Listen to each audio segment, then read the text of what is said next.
할렐루야. 오늘 바로 앞에 서다라고 하는 제목으로 함께 은혜를 나누고자 합니다. 지난주에 우리는 요셉의 가족을 제외한 야곱의 가족들 몇 명이었죠?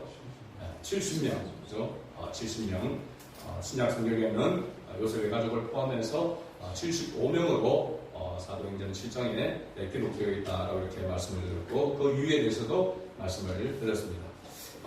야곱의 가솔들 70명이 고센 땅으로 내려가서 먼저 이 고센에서 요셉을 만나게 됩니다. 아버지 야곱은 요셉을 잃어버린 줄 알고, 또 어떤 측면에서는 보면 죽은 줄 알고 있었던 그 요셉이 살아있다는 소식을 듣고 이제 드디어 요셉을 만나게 됩니다. 그런데 이 만남이 정말 너무나도 간결하게 기록되어 있습니다. 간략하게.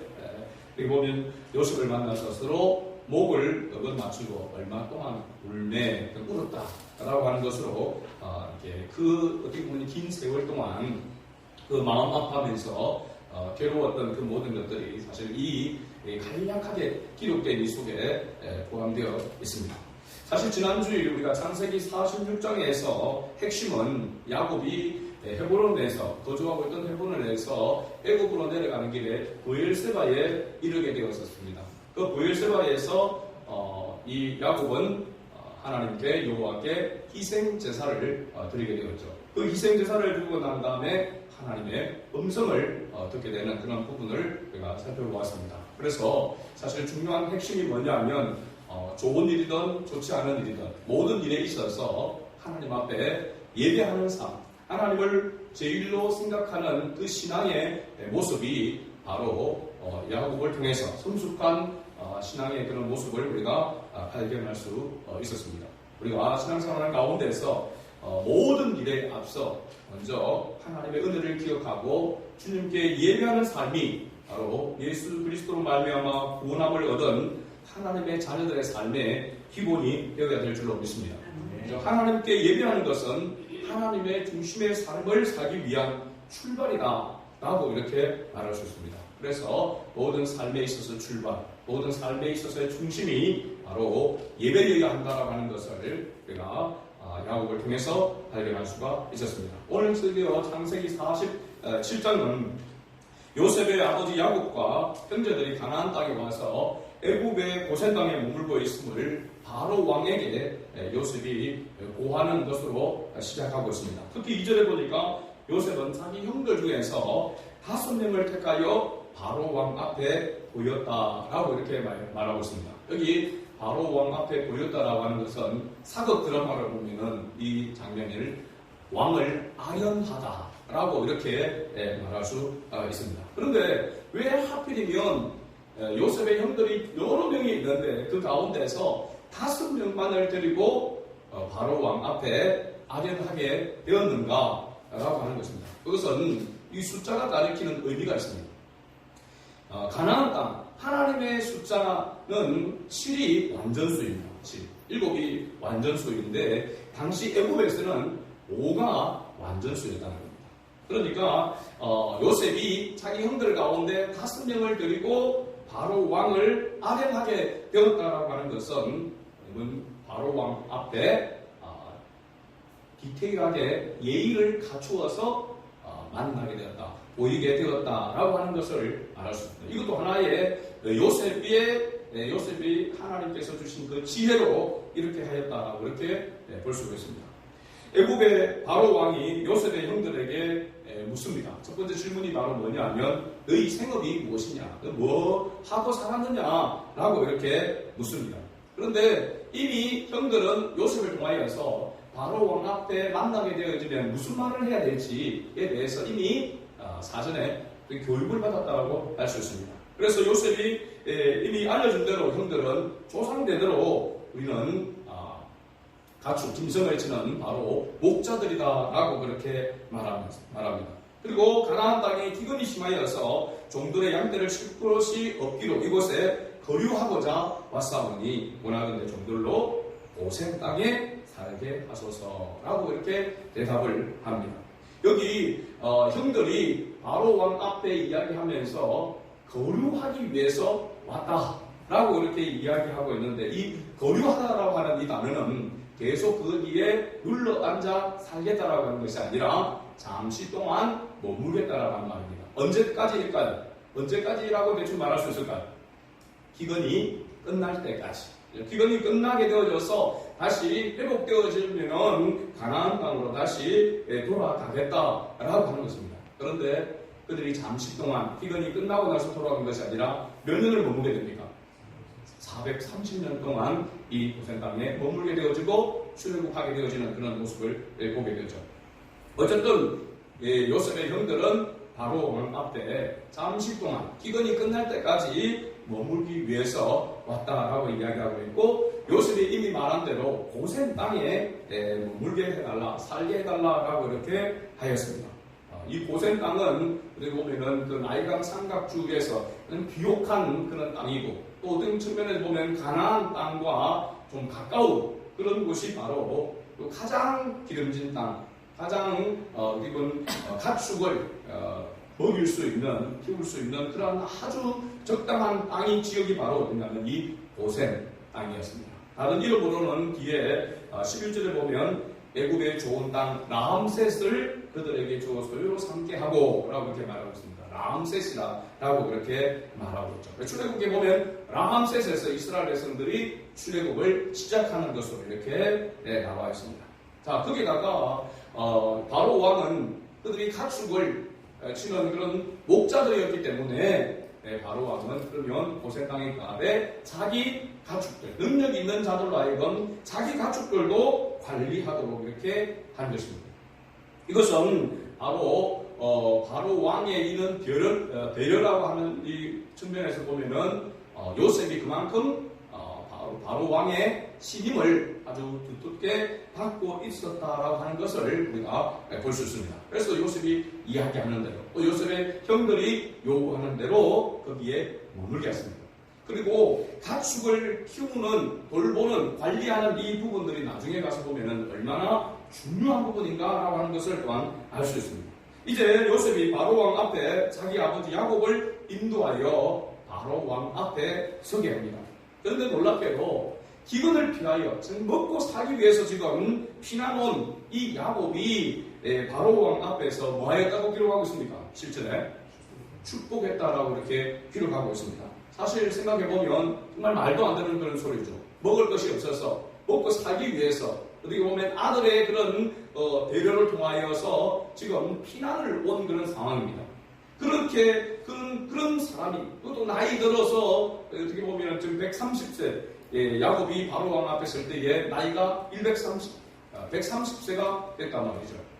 그런 사람이 바로 왕 그 당대의 가장 강력한 제국인 애굽의 왕에게 축복을 했다라고 하는 것입니다.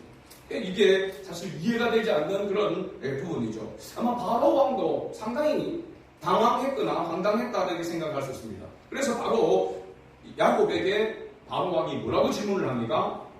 네 나이가 얼마냐라고 이렇게 묻습니다. 뜬금없이 나이를 이렇게 묻습니다. 왜 바로 왕이 자기를 축복하는 야곱에게 네 나이가 얼마냐라고 이렇게 질문을 했을까? 가만히 이렇게 우리의 정서를 보면은 지금은 잘 그렇지 않지만 이전에 대부분 사람들이 남자들이나 서로 시비가 붙어서 다투게 되어지면 막 한참 막 시비 다투다가 뭐라고 이야기합니까? 니 몇 살이고? 이렇게 하면 이제 끝나는 겁니다. 그죠? 몇 살, 나이 물으면 끝나는 이유가 뭐냐면 나이로 그 권위를 가지고 누리려고 하는 것이죠. 요즘은 이렇게 하면은 무슨 소리 썼습니까? 꼰대 소리 듣는 거죠. 그죠? 아무튼 바로 이 왕이 자기가 생각해도 사실은 좀 황당한 그런 부분입니다. 그렇기 때문에 도대체 당신의 나이가 얼마이기에 나에게 이렇게 나를 위해서 기도하나 축복을 해주나 라고 이렇게 생각했는지 모르겠습니다. 어쨌든 나이가 몇 살이냐 라고 이렇게 묻게 될 때에 야곱이 그 질문에 바로 왕의 질문에 대답을 합니다. 9절에 보니까 야곱이 바로에게 아뢰되 내 나그네 길의 세월이 130년이다. 내 나이가 얼마 못되니 우리 조상의 나그네 길의 연조에 미치지 못하나 험악한 세월을 보내었나이다 라고 이렇게 바로 왕에게 고백을 합니다. 야곱이 바로 왕에게 자기 나이를 말하면서 어떤 세월을 보냈다고요? 험악한 세월을 보내었다라고 이렇게 말합니다. 정말로 야곱은 파란만장한 그런 인생을 살았다고 할 수 있습니다. 태어날 때부터 형의 발 뒤꿈치를 붙잡고 태어났습니다. 그리고 형의 장자권을 빼앗기 위해서 수단과 방법을 가리지 않았습니다. 결국은 이게 탈로가 나서 바단 나람 외삼촌 라반의 집으로 피신하게 되어졌고, 그 외삼촌 라반의 집에서 그야말로 요즘보다 하면 거의 앵벌이 당하듯이 20년 세월을 그렇게 보냈습니다. 그래서 그래도 하나님의 은혜로 거기에서 아내들을 얻고 그리고 재산들을 모아서 다시 고향으로 돌아오게 될 때에 그 길에서 누가 기다리고 있었습니까? 원수같이 여기고 있는 바로 형 에스가 야곱을 죽이기로 결단하고 군사를 거느리고 거기에 기다리고 있었습니다.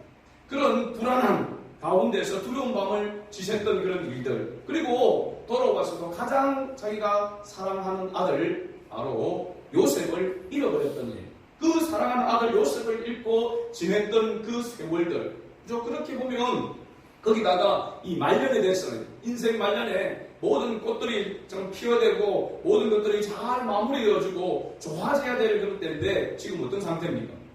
먹을 것이 없어서 애국으로, 또 이방 나라에 가서 지금 피난길에 있는 것입니다. 그리고 더부살이 하듯이 지금 와 있는 것입니다. 그런 야곱이 자기 인생을 정말 생각해볼 때에 험악한 세월을 보냈다라고 하는 말은 정말로 우리가 공감할 수 있는 그런 말이라고 할 수 있습니다. 그러나 우리는 여기서 야곱이 자기 인생을 험악한 세월이라고 하면서 이 인생길이 어떤 인생길이라고 이렇게 말하고 있느냐면 두 번이나 반복해서 나그네 길이라고 말하고 있습니다. 나그네 길.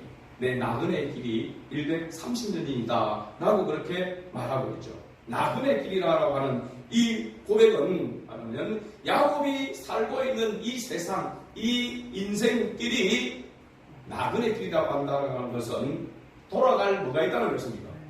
고향이 있음을 암시하고 있습니다. 본향이 있음을 암시하고 있죠. 야곱은 자기 인생이 나그네 길임을 알았습니다. 진정한 본향은 하나님께 있음을 알았기 때문에 사실은 이 바로왕 앞에 이와 같은 고백을 할 수 있었던 것입니다. 그리고 이러한 인생관이 정립되었기 때문에 비록 기근 때문에 해서 그 기근을 피하여서 먹고 살기 위해서 피난 온 처지지만 당대 최고 제국인 애국왕 앞에서 축복할 수 있었다라는 사실입니다. 야곱은 자기 능력으로 바로왕 앞에 선 것이 아니고 하나님께서 세워주셨고 하나님의 이름으로 바로왕을 축복한 것입니다. 하나님의 언약의 백성으로 부르심을 받고 그와 함께 하고 있음을 깨닫기 때문에 하나님이 나와 함께함을, 그렇죠? 애굽으로 출발하기 전에 브엘세바에서도 마지막으로 다시 한번 하나님께서 그렇게 확신을 시켜주셨기 때문에 나는 나 혼자가 아니라 하나님이 나와 함께하고 있다고 하는 것을 확신했기 때문에 이와 같은 행동을 할 수 있었다고 볼 수 있습니다. 야곱이 브엘세바에서 여호와 하나님께 희생제사를 들고 난 후에 하나님께서 야곱아 야곱아 두 번이나 이렇게 부르시면서 야곱을 부르셨습니다. 그리고 하나님께서 나는 하나님이다. 네 아버지의 하나님이니 애굽으로 내려가기를 두려워하지 말라. 내가 거기서 너로 큰 민족을 이루게 하리라. 창세기 46장 4절에 보면 내가 너와 함께 애굽으로 내려가겠고 반드시 너를 인도하여 다시 올라올 것이며 요셉이 그의 손으로 네 눈을 감기리라 라고 이렇게 하셨습니다. 언제나 위기 때마다 야곱은 어떻게 보면 돌파구가 없는 그 상황 속에서 두려운 가운데서 하나님 앞에 어떻게 보면 어쩔 수 없는 가운데 재단을 쌓는 그런 모습을 봅니다. 그러나 하나님 앞에 재단을 쌓을 때마다 하나님께서 야곱에게 다시 나타나셔서 말씀해 주셨다는 사실입니다. 그리고 분명한 약속을 하셨습니다. 이 언약의 하나님을 야곱은 노년에 절실히 깨달았기에 비록 험악한 세월을 보내었지만 야곱이 요셉에게 마지막 유언하는 그 모습 속에서 보면 창세기 49장 26절 야곱이 아들들에게 축복할 때에 특히 요셉에게 축복할 때 이렇게 말합니다. 네 아버지의 축복이 내 손조의 축복보다 나아서 영원한 산이 한없음 같이 이 축복이 요셉의 머리로 돌아오며 그 형제 중 뛰어난 자의 정수리로 돌아오리라. 여기 네 아버지의 축복이 누굴 말합니까? 야곱을 말합니다. 요셉의 아버지 야곱. 요셉의 아버지 야곱의 축복이 내 선조의 축복보다, 선조가 누굽니까? 이삭과 아브라함입니다. 이삭과 아브라함이 받았던 그 축복보다 야곱이 더 큰 축복을 자기가 받았다라고 이렇게 고백하고 있는 것입니다. 이해가 됩니까, 여러분? 지금 야곱의 처지를 생각해 본다면 이렇게 말할 수가 있느냐, 이게 상식적이냐 말이죠. 상식적이지가 않습니다. 어떻게 보면 사람들이 볼 때는 완전히 실패한 것 같은 인생같이 보여지잖아요. 그죠? 비록 아들 덕에 지금 이렇게 내려와서 먹고 살고 있지만 인간적으로 보게 되면 자기 고향을 떠나서 모든 것들을 다 내려놓고 피난을 와서 있는 그 사람이 그 복이 자기가 아브라함, 이삭보다도 더 큰 복을 받았다라고 이렇게 말할 수 있느냐 말이죠. 무엇 때문일까요? 무슨 이유로 야곱이 이렇게 노망하는 것도 아니고 이런 말을 했을까? 이런 고백을 했을까요?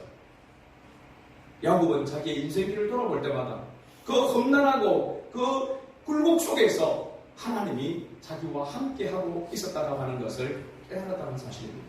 그리고 자기를 통하여 자기 자녀들을 통하여서 민족을 하나님께서 이루실 것이라고 하는 그 언약을 이제 확실하게 붙잡게 되어졌다는 것입니다. 그렇기 때문에 비록 자기 지금 현재의 처지와 형편이 연약한 가운데 있었지만 나는 가장 큰 복을 받은 자라고 이렇게 말하고 있고, 그러면서 그 당대의 최고의 제국의 왕인 애굽에게 왕에게 축복을 빌었다라고 하는 사실입니다. 누구의 이름으로? 하나님의 이름으로. 하나님의 함께 하심으로. 여러분, 이것이 바로 우리 예수 그리스도의 그리스도인의 모습인 줄로 믿습니다. 예수를 믿는 그리스도인의 모습입니다. 여러분, 이것이 얼마나 중요한지 모릅니다. 이런 자존감이 얼마나 우리 그리스도인에게 중요한지 모릅니다. 이것이 없이는 우리는 세상 속에서 그리스도인으로 살아갈 수가 없습니다. 제가 진주 성남교회 부목사로 있을 때 기억에 남는 한 분 권사님이 있습니다. 지금은 보니까 이름도 잘 기억이 나지 않는데 얼굴은 참 기억이 나는데 이분은 그 남편이 사고로 인하여서 거의 식물인간으로 집에 누워서 몇 년, 수년째 있는 그런 분입니다. 그런데 이분이 꼭 그 해가 바뀌게 되어지면, 새해가 되어지면 연초에 꼭 그 첫 주간에 담임 목사님과 모든 교육자들을 다 집으로 초청해서 예배를 드리는 겁니다. 어제도 제가 2년 넘게 있으면서 2번을 그 예배에 참석했던 기억이 있습니다. 그래서 뭐 사실은 그 부목사로서 연초에 어디 뭐 그때는 휴일이 빨간 날이었었는데도 그 예배를 드린다 하니까 사실 좀 하기 싫잖아요. 부교육자 입장에서는. 그래도 뭐 그렇게 하다 보니까 갔어요. 그래서 제가 물어봤습니다. 매년 이렇게 합니까?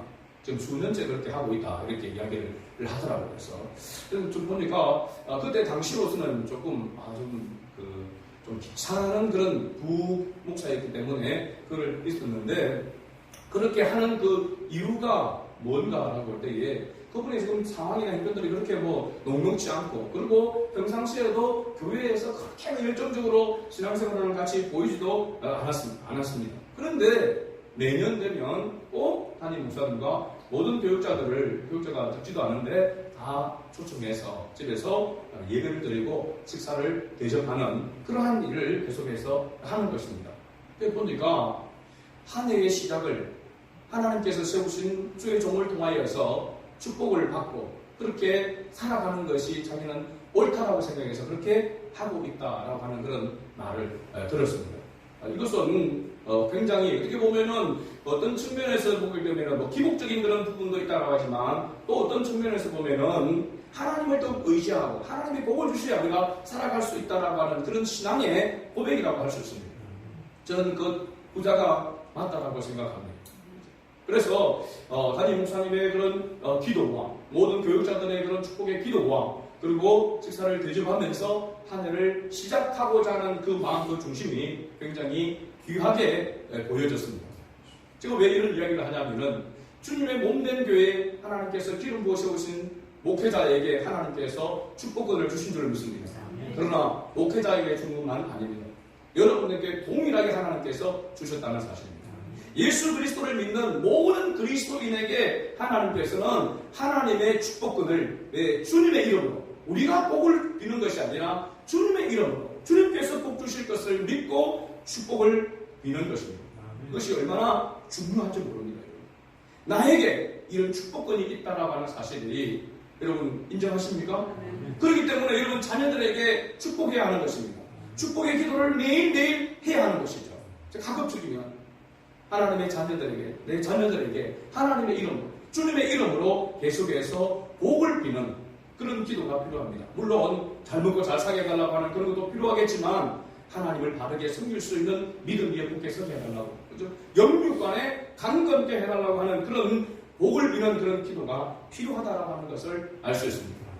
야곱이 비록 자기의 처지나 형편이 복을 빌 만한 그런 상황이 아니었지만 하나님께서 자기와 함께함을 믿고 하나님께서 또한 복 주실 것이라고 하는 것을, 복의 주권자가 하나님이라고 하는 사실을 알고 그렇게 복을 빌었다라고 하는 사실은 우리에게 큰 도전이 될 줄로 믿습니다. 그래서 우리가 항상 그리스도 안에서 우리 자녀들에게 또 우리 성도들을 향하여서 서로 복을 비는 것, 그런 기도가 우리가 필요하고 이 주 예수의 이름으로 축복하는 것에 인색하지 말아야 한다라고 하는 것을 여기서 교훈으로 삼을 수 있습니다.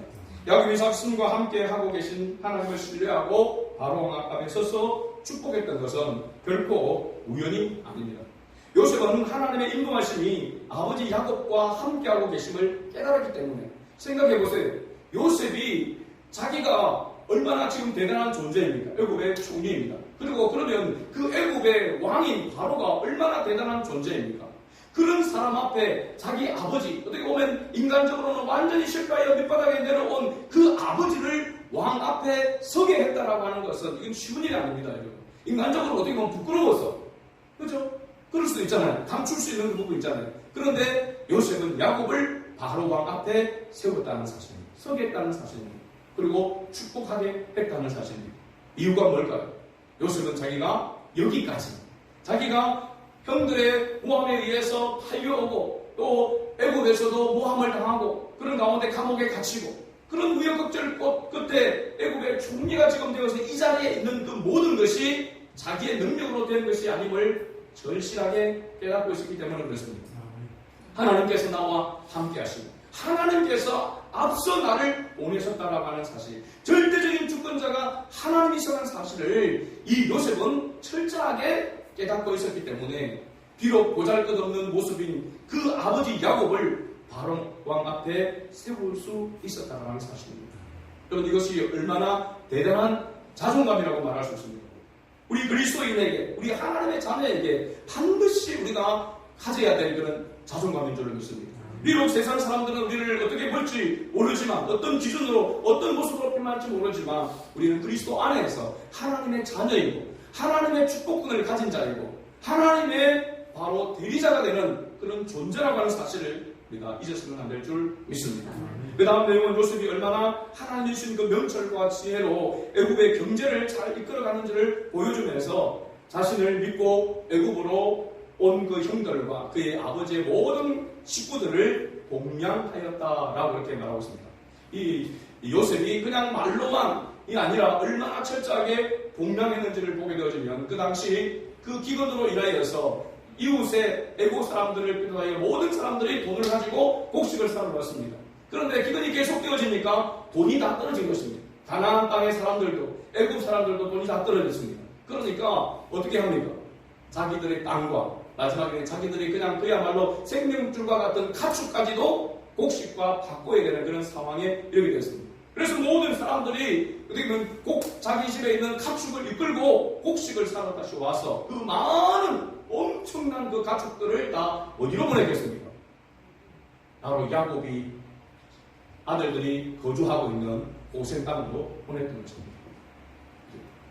엄청난 하나님의 그 놀라운, 그래서 고센 땅의 이스라엘 백성들, 이 히브리인들이 엄청나게 빨리 번성되어지는 그런 역사가 일어나게 되어진 것이 바로 이 기근을 통하여서 하나님께서 그렇게 만들어 가신 것입니다. 하나님께서 요셉을 세우셔서 그와 같은 역사를 이끌어 가신 것입니다. 야곱이 애굽의 고산 땅에 거주한 지가 몇 년 됐다라고 성경에 기록하고 있냐면 17년이 되었다고 했습니다. 그렇게 130세에 애국 고센 땅으로 내려가서 17년을 거주했으니까 이제 야곱의 나이가 147세가 되고 있습니다. 야곱은 147세를 살고 죽게 되어집니다. 야곱이 죽는 날이 이제 가까울 때에 요셉을 불러서 유언합니다. 오늘 본문 마지막 부분에 보면 자기가 죽거든 이 애굽에 장사하지 말고 조상의 묘지 헤브론 막벨라 굴에 장사하라고 합니다. 그러니까 이스라엘 성지순례 가서 볼 때 지금도 헤브론 이 막벨라 굴에 아브라함이 묻혀 있고 이삭이 묻혀 있고 야곱이 묻혀져 있습니다. 그 무덤이 그대로 있습니다.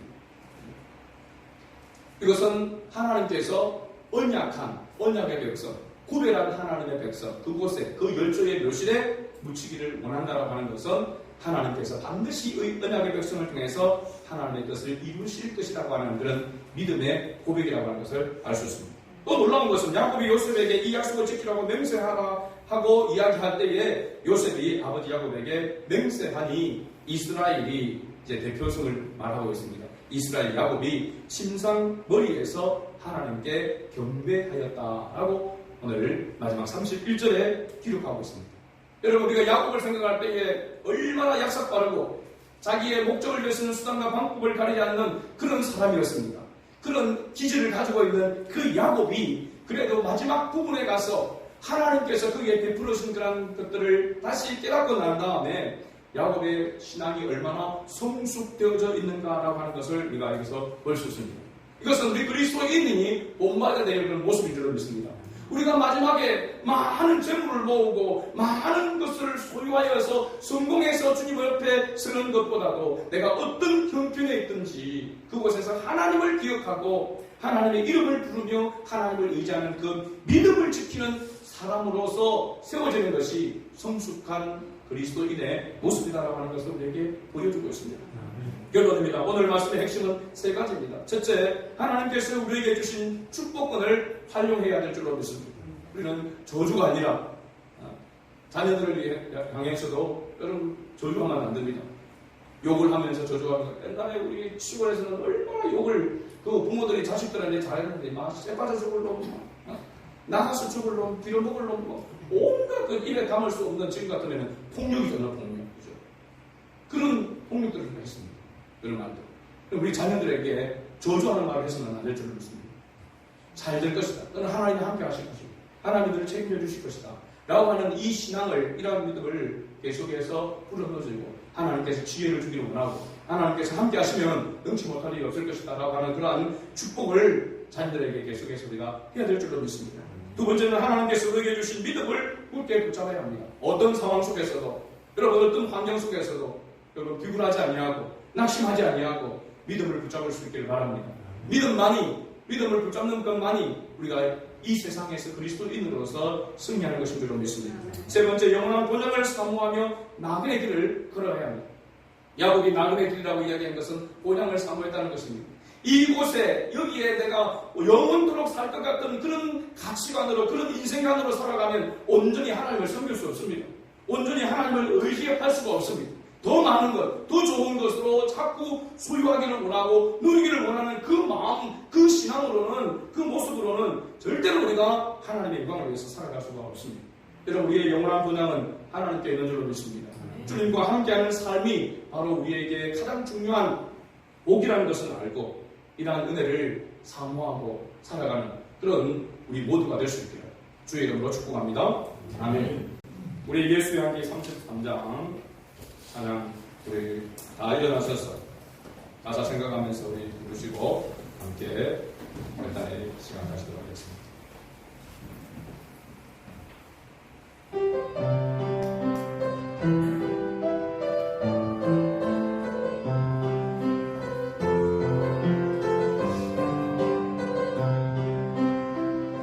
아버지 당신의 마음이 있는 곳에 나의 마음이 있기를 원해요.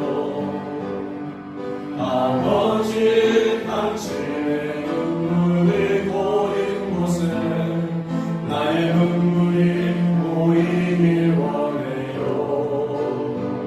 아버지 당신이